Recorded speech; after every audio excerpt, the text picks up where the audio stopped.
Hi, this is Daniel Odio from Drodio Real Estate. I'm going to show you today how we do electronic signatures, which our clients just absolutely love.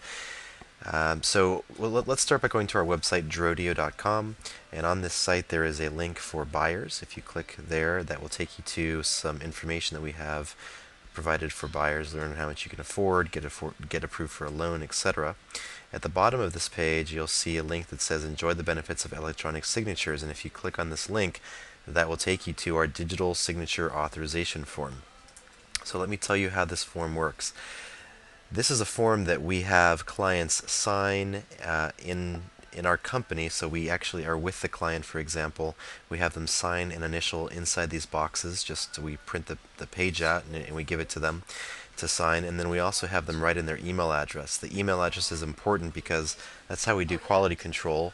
What we do is we stamp these signatures and initials onto documents, and then we email them to the client to approve. The client emails us back approving a document, and then we can send it off. So this email address allows us to ensure that it's being sent to the right person for approval. Let me show you an actual example of how this works. So I have a sample form filled out here with a fictional buyer named Joe Appleseed right here, and his initials JA, and then a fictional email address joe@joeappleseed.com.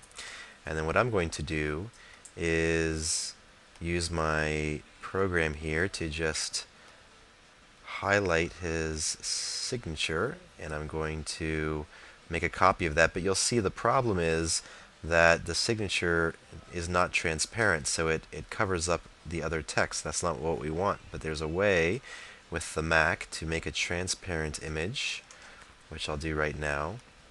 And now, all of a sudden, his email address, his signature is transparent. You can see that it looks just like a regular signature, and in fact, I can copy it and I can take it over here to a sales contract addendum that I have, and I can just paste it right in the right spot there, for example, and then we would just mail this document to a client to approve. So I would go to mail the PDF. By the way, the Mac is great with PDFs, much easier than Windows computers. And then it's going to pop up in my mail here. Go over to mail. Here it is. And you'll see that the document is right here. So I would just send this to joe@joeappleseed.com. And then I would say, Joe, please approve this document, and put that in the subject line as well. And then send it off to him.